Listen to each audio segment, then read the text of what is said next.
Hi, in a previous video I showed you how to create this hairbrush. Before that one, I showed you how to create this other hairbrush. So today I'm going to share with you some tips about hair. Basically, by creating lighting, you can change how your hair looks.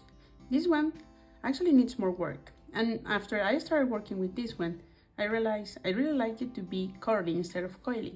So I created this. It reminds me a little bit of oil painting. So how to create these lighting effects is basically you have to choose where your lighting is coming from. So let's start with a new canvas. And before heading here, I want to show you that you can create a lot of new hair brushes, and just check the link in the description with the shapes I share in that link and an extra video. You can create all these new hair brushes.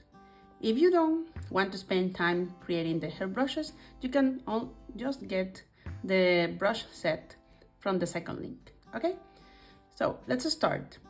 First, you choose your favorite hairbrush. In my case, I'm gonna use the one we did last time in the channel. So I will choose the last one that I created in the last video. And then I'm gonna choose a hair color. I will go with brown in this time.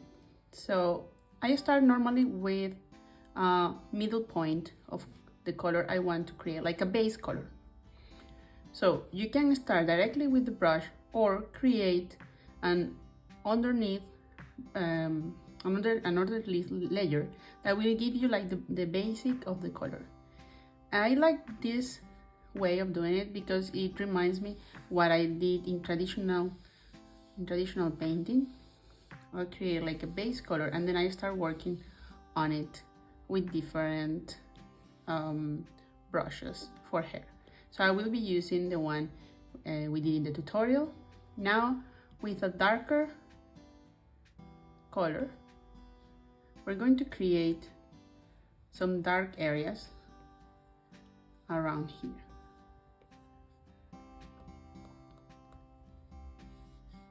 We'll create a little bit in the bottom because I want the light coming to from my right, then here to the left as well. You have to check in the color in the rendering that you either have like lighter color, or I recommend just going for normal blending. Reduce the opacity a little bit and start going from there.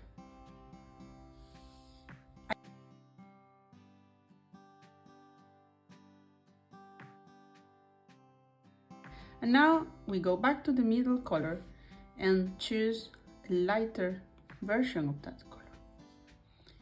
And I start creating the hair that goes under the light. A little bit here. After I do that a couple of times, then I use the same brush for smudging. Okay, so be careful with this. You can use it, but you have to be sure that you selected in the properties a decent amount of a smudge.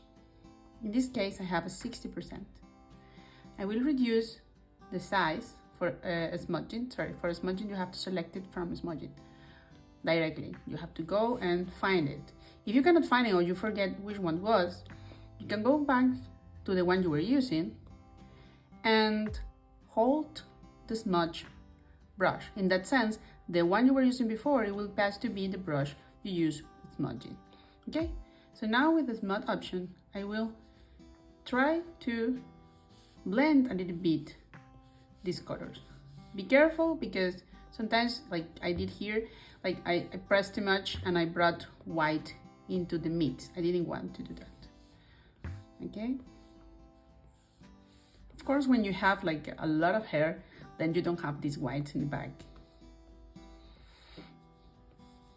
Here I will like even brighter color, so I will take the brush again and go drastically to a very light color, reduce the opacity a little bit, and create a shiny point here.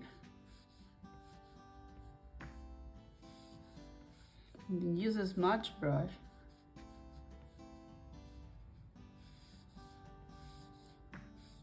to blend it.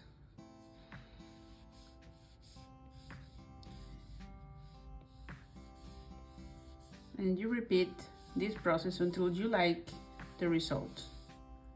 Okay, go far and go close again.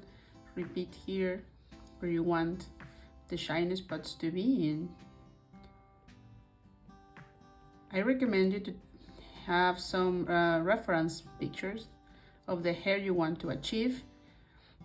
Even if it's cartoonish or if it is realistic, I recommend you to have in references some pictures.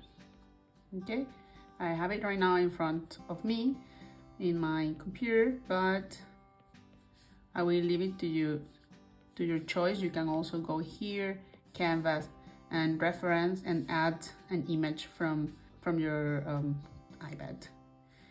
I'm not liking this was too much, so I will actually blend from here down. And when you're blending with the same brush, it keeps that texture of the hair, which is really nice.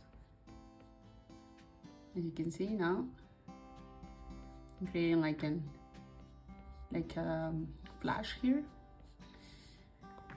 And I go back, looks nice. You can keep doing that until you're satisfied. Then what I do normally is that I apply an extra layer with more hair, normally with another type of hair brush, a little bit thinner. You can create a thinner hair by creating small circles and repeating the process we did before with less circle, like for example this extra thin lighting, and go back to the original color and create like extra lines with that one. This creates an effect that is more hair.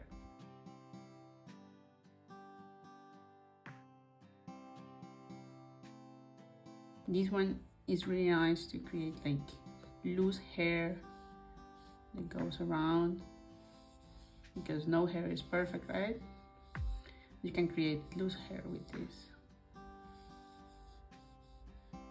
as you can see, and this creates a really nice effect. You can keep working on the shading by just changing this part. Okay, go far away, go close, many times as you want, as you wish, to create hair.